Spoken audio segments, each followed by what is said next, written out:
Hello दोस्तों, स्वागत है आपका स्लीपी क्लासेस में, जहां हम 3 गवर्नमेंट स्कीम्स को देखेंगे जो 2 रीजंस की वजह से मैं आपको पढ़ा रहा हूं। रीजन नंबर 1 वो रिसेंटली न्यूज में रही हैं एंड सेकेंडली वो लेगेसी भी न्यूज में रही है। लेगेसी मतलब कि कुछ समय से उसके बारे में डिस्कशन होता है।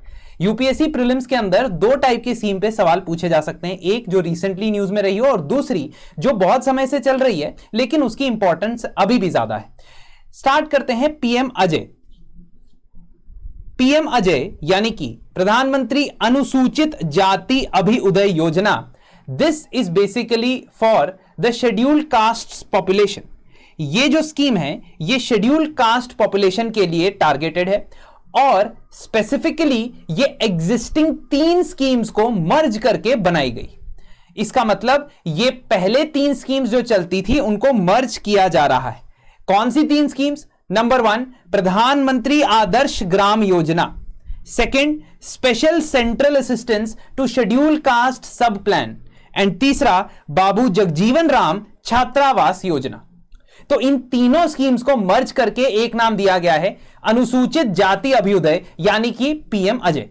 100% इसका जो खर्चा है वो सेंट्रल गवर्नमेंट की तरफ से आता है। Central government is going to spend the entire amount. What you also need to understand is कि those scheduled caste population who belong to BPL category or below poverty line category are eligible for the benefits and जहां infrastructure development का component है जिस scheme के अंदर, वहां उन villages को इंफ्रास्ट्रक्चर डेवलप करके दिया जाएगा जहां पे 50% से ज्यादा शेड्यूल्ड कास्ट पॉपुलेशन रहती हो। दोस्तों, इन 3 कंपोनेंट में पहला कंपोनेंट है आदर्श ग्राम बनाना। आदर्श ग्राम योजना एक एग्जिस्टिंग योजना थी, उसको अब पहला कंपोनेंट बना दिया गया है। आदर्श ग्राम का मतलब है एडिक्वेट इंफ्रास्ट्रक्चर होना चाहिए उस पर्टिकुलर विलेज के अंदर।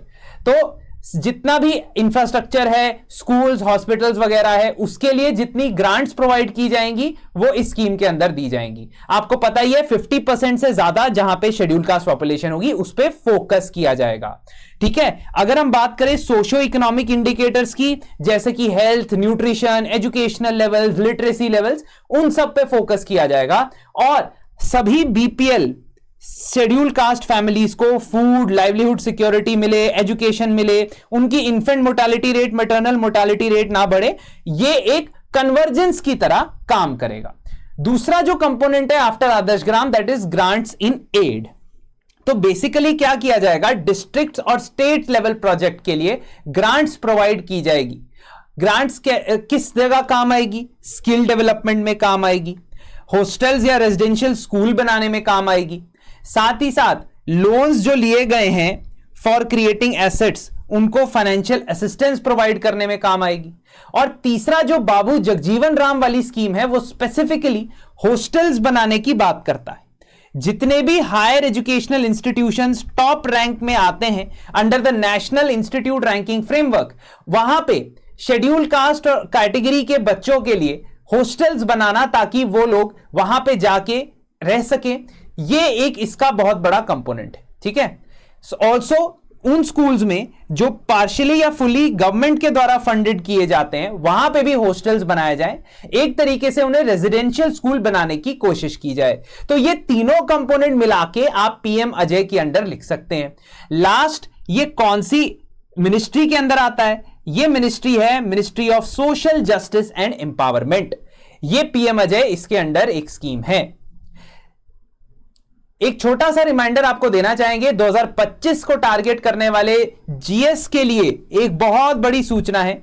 शेखर सर की लीडरशिप के अंदर अब एक जनरल स्टडीज का फाउंडेशन बैच आ चुका है जिसमें फैकल्टी का बहुत एक्टिव रोल रहने वाला है।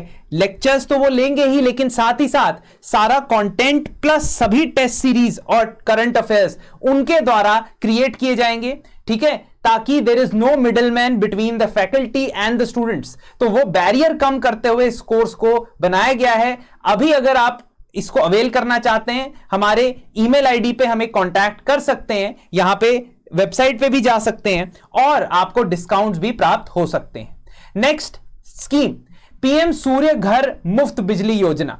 Now this scheme was basically announced in the budget. Before this 22 जनवरी जब श्री राम मंदिर का प्राण प्रतिष्ठा हुआ था अयोध्या में, उस दिन भी प्रधानमंत्री ने एक स्कीम लॉन्च की थी जिसका नाम था पीएम सूर्योदय योजना। नाउ बेसिकली जो उसके कंपोनेंट था एक और इसके कंपोनेंट, ये दोनों एक तरीके से मर्ज करके ऐड कर दिए गए हैं। पीएम सूर्य घर मुफ्त बिजली योजना जो है वो स्पेसिफिक बात करता है, जबकि सूर्योदय योजना बात करता है about increasing the amount of gigawatts that are created by the solar on the rooftop. तो रूफटॉप सोलर के नाम से ऑलरेडी स्कीम चलती थी, उस स्कीम के अंदर भी सब्सिडीज दी जाती थी, बट उसे रिवैम्प कर दिया गया है और उसमें जो टारगेट्स रखे गए हैं, जो उसमें इंसेंटिव्स रखे गए हैं, उसको बढ़ा दिया गया है। दिस इज पीएम सूर्य घर मुफ्त बिजली योजना। तो सूर्य उदय योजना इज जस्ट अ वे और one of the targets it sets कि भाई हमने इंक्रीज करना है adoption of the solar rooftops, and उसको किस तरीके से मटीरियलाइज करना है, यह प्रधानमंत्री सूर्य घर मुफ्त बिजली योजना मिनिस्ट्री ऑफ रिन्यूएबल एनर्जी के अंडर यह काम करने वाली। ठीक है, अब इस पर्टिकुलर योजना के अंदर एक अपॉर्चुनिटी है हाउस होल्ड्स के पास 300 units of free electricity every month generate करने की। वो किस तरीके से होगा आगे देखते हैं। यूनियन कैबिनेट ने स्कीम को जब अप्रूव किया था तो इसका आउटले 75,000 करोड़ रखा था। यूपीएससी जनरली ऐसे फिगर्स फैक्ट्स नहीं पूछता है, लेकिन फिर भी आपको बता देता हूं। इसके अलावा इस स्कीम के अंदर क्या फीचर्स हैं। सबसे पहले तो इसमें सोलर यूनिट की जो कॉस्ट है, वो सेटअप करने की जो कॉस्ट है, उसके अंदर आपको सब्सिडी प्रोवाइड की जाएगी। तो अगर आप 2 किलोवाट तक का कैपेसिटी का सोलर यूनिट पैनल लगा रहे हैं अपने घर के ऊपर, तो उसका 60% कॉस्ट जो है सब्सिडाइज हो जाएगा। और एडिशनल 2 किलोवाट के बियॉन्ड अगर आप ज्यादा कैपेसिटी का लगा रहे हो, मतलब 2.5 या 2.8 या 3, तो एडिशनल आपको सब्सिडी मिलने वाली है। ठीक है, बट वो अमाउंट थोड़ा कम होगा। 2 किलोवाट तक 60% और 2 से 3 के बीच में जो है वो थोड़ी और सब्सिडी आपको मिल जाएगी। बट मैक्सिमम जितना आप कर सकते हो, आपको जो सब्सिडी दी जाएगी वो 3 किलोवाट के प्लांट लगाने तक ही दी जाएगी। उसके बियॉन्ड अगर आप रखते हो तो नहीं दी जाएगी सब्सिडी। अभी अगर इस प्रेजेंट रेट्स पे कैलकुलेट किया जाए तो इससे एक तरीके से ये अमाउंट आ जाता है 2 किलोवाट सिस्टम्स के लिए 60,000 रुपए, 1 किलोवाट सिस्टम के लिए 30,000 रुपए और 3 किलोवाट सिस्टम के लिए 78,000 रुपीज सब्सिडी के तौर पे आपको मिलेगी। तो ओल्ड प्रीवियसली भी सब्सिडी मिलती थी, ये वो रेट्स हैं, ये याद करने की जरूरत नहीं है, जस्ट अ कंपैरिजन है। अभी जो है क्लैरिटी है, 1 किलोवाट तक, 2 किलोवाट तक, 3 किलोवाट तक। ठीक है, तो इसके बियॉन्ड आपको सब्सिडी नहीं मिलेगी। अब 3 किलोवाट के बियॉन्ड आप बड़ा प्लांट लगाते हो तो उसके ऊपर एडिशनल आपको अमाउंट नहीं मिलने वाला है, जो 3 किलोवाट तक मिल रहा था वही मिलेगा। अब इसमें एलिजिबल होने के लिए सबसे पहले आपको इंडियन सिटीजन होना पड़ेगा। दूसरा, आपकी ओनरशिप का हाउस होना चाहिए, ये नहीं कि रेंटेड हाउस में रह रहे हो और वहां पे सोलर पैनल लगवा रहे हो। ठीक है। तीसरा, हाउस होल्ड के पास ऑलरेडी एग्जिस्टिंग इलेक्ट्रिसिटी कनेक्शन होना चाहिए और एग्जिस्टिंग स्कीम्स में उसने कोई बेनिफिट्स ना अवेल किए हों, सब्सिडी ना अवेल किए हों, तो वो एलिजिबल है इस पर्टिकुलर स्कीम्स के लिए। इसके साथ साथ हाउस होल्ड्स को कोलेटरल फ्री लो इंटरेस्ट लोन भी मिलेगा। तो एक तो सब्सिडी मिल रही है, that means amount is getting reduced, but उसके साथ साथ लोन भी मिल रहा है, क्योंकि even after subsidy the cost में बी हाई। तो ये एक फिक्स्ड इंटरेस्ट रेट पे मिलेगा। साथ ही साथ इस पर्टिकुलर योजना के अंदर अगर आप जनरेट करते हो इलेक्ट्रिसिटी और सोलर एनर्जी से, तो ऑलमोस्ट 3 यूनिट्स तक जो है वो फ्री इलेक्ट्रिसिटी आपके लिए रहेगी। तो एक तरीके से इंसेंटिव वे बेस्ड स्कीम है ये, पीएम सूर्य घर मुफ्त बिजली योजना है। इसमें याद क्या रखना है, इसमें याद ये रखना है कि ऐसा नहीं है कि आपको फ्री में इलेक्ट्रिसिटी मिल रही है। वो जो आप पावर जनरेट कर रहे हो, it is being converted into electricity, और वो एक तरीके से आपकी कॉस्ट सेविंग की तरह काम करेगा। लास्ट स्कीम जो हम डिस्कस करने वाले, मैंने आपको कहा था 3 स्कीम्स डिस्कस करेंगे, लेकिन क्योंकि हमारी कोशिश रहती है कि एक्स्ट्रा प्रोवाइड कर दिया जाए, तो 4 स्कीम्स डिस्कस करूंगा मैं आपसे। तो 2 और स्कीम्स डिस्कस करता हूं। एक, हेल्थ मिनिस्ट्री के अंडर जननी सुरक्षा योजना, और हेल्थ मिनिस्ट्री के अंदर ही जननी शिशु सुरक्षा कार्यक्रम। लोगों को इन दोनों स्कीम्स के अंदर कंफ्यूजन होने के चांसेस हैं, इसीलिए मैंने ये आपके साथ शेयर किया है। सबसे पहले देखते हैं जननी सुरक्षा योजना के क्या प्रावधान है। जननी सुरक्षा योजना साल 2005 में लॉन्च किया गया नेशनल हेल्थ मिशन के अंडर एक सेफ मदरहुड इंटरवेंशन प्रोग्राम। अगर आप मिनिस्ट्री ऑफ हेल्थ की नेशनल हेल्थ मिशन को देखोगे तो वहां पे RMNCHA+ ये एक अंब्रेला टर्म है जो इस्तेमाल की जाती है for reproductive, maternal, neonatal, child, adolescent, इनके लिए। तो आप ये देखो कि ये जो टर्म है ये इस्तेमाल की जाती है reproductive health, maternal health, newborn health, ठीक है, न्यूनेटल या न्यूबॉर्न की हेल्थ, चाइल्ड की हेल्थ, एडोलेसेंट की हेल्थ प्लस न्यूट्रिशन। तो ये सब जो टर्म्स हैं इसके अंदर जितनी भी स्कीम्स आती हैं मिनिस्ट्री ऑफ हेल्थ के अंडर, उनमें से दो स्कीम है, जननी सुरक्षा योजना और जननी शिशु सुरक्षा कार्यक्रम।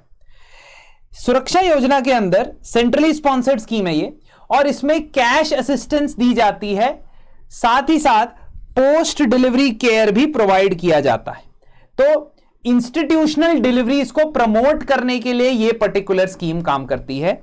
100% इसकी जो फंडिंग आती है वो सेंटर की तरफ से आती है, और जो नेशनल हेल्थ मिशन के अंदर एक्रेडिटेड सोशल हेल्थ एक्टिविस्ट होती हैं, आशा वर्कर्स होती हैं, उनको इसमें इंसेंटिव मिलता है अगर वो प्रमोट करती हैं इंस्टीट्यूशनल डिलीवरी।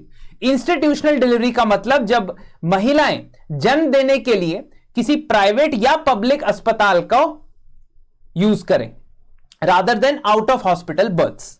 अब इसमें कैश असिस्टेंस प्रोवाइड की जाती है in case of institutional delivery, और वो पैकेज अलग अलग एरियाज के हिसाब से डिसाइड होता है। रूरल एरियाज में पैकेज अलग है, अर्बन एरियाज में पैकेज अलग है।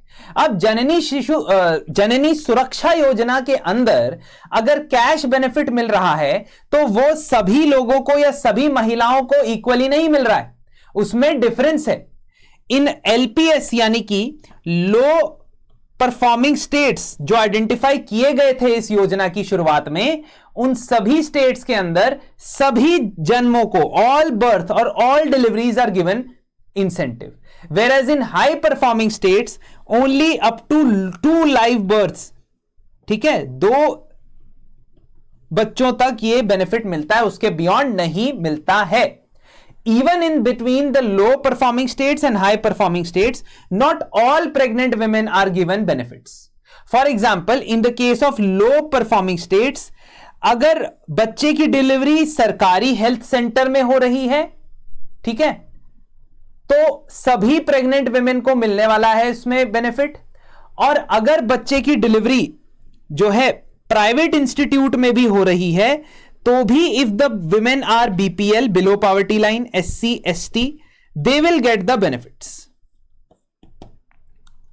तो अगर आप ये देखोगे कि गवर्नमेंट/प्राइवेट में कहां डिफरेंशिएशन है, in the case of low performing states all the pregnant women are getting the benefit if they are delivering in government institutions, whereas in the case of high performing states only and only BPL, scheduled caste, scheduled tribe women are getting the benefit in the government institutions, ठीक है।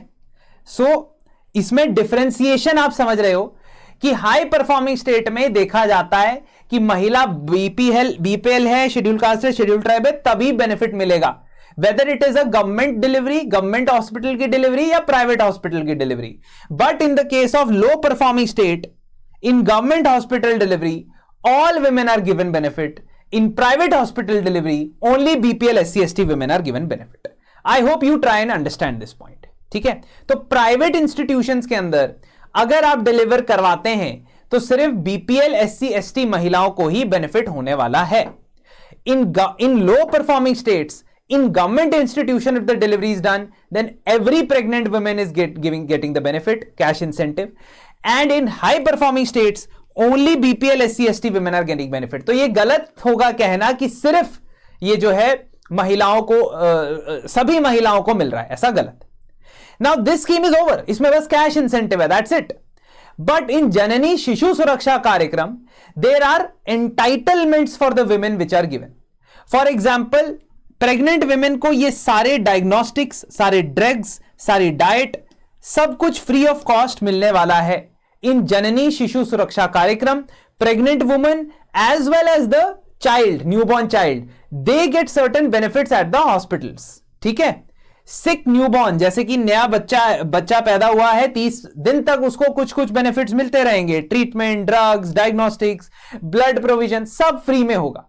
और ये जननी शिशु सुरक्षा कार्यक्रम का objective है कि institutional delivery में जो पैसा खाली हो रहा है और उसके बाद जो ट्रीट करना है, उसके बाद जो केयर रखना है, उसमें वो मदद करेगा। तो ये इसमें कौन बेनिफिट करेगा? This the second scheme. इसमें कौन बेनिफिट हो रहा है? All pregnant women, they get free diet for 3 days। After delivery they get free diet for 3 days। अगर सी सेक्शन डिलीवरी है तो 7 days। ट्रांसपोर्ट फ्री, एंटीनेटल और पोस्टनेटल कॉम्प्लिकेशंस में फ्री चेकअप, एंड इनफैक्ट जो बच्चे 1 साल तक की उम्र तक अगर पब्लिक हेल्थ इंस्टीट्यूशंस में ट्रीटमेंट के लिए आते हैं तो उनको फ्री में ट्रीट किया जाएगा। तो ये फर्क है जननी शिशु सुरक्षा कार्यक्रम में, JSSK में, और जननी स्वास्थ्य योजना में, जननी सुरक्षा योजना में। ये फर्क है। This is the difference. If you read between the lines only then you will be able to understand. ऐसी और बहुत सारी स्कीम्स मैंने अपने पॉलिटी प्लस सोशल इश्यूज के रैपिड रिवीजन में कवर की है, जिसमें 3 दिनों के अंदर अंदर मैंने वो सारे टॉपिक्स कवर कराए हैं। तो ऑलमोस्ट 20 आवर्स के लेक्चर्स के अंदर मैंने ये सारे टॉपिक्स प्लस पॉलिटी गवर्नेंस के मोस्ट इंपॉर्टेंट टॉपिक्स कवर कराए हैं। आप चाहे तो इसे अवेल कर सकते हैं। मिलते हैं आपसे अगले लेक्चर।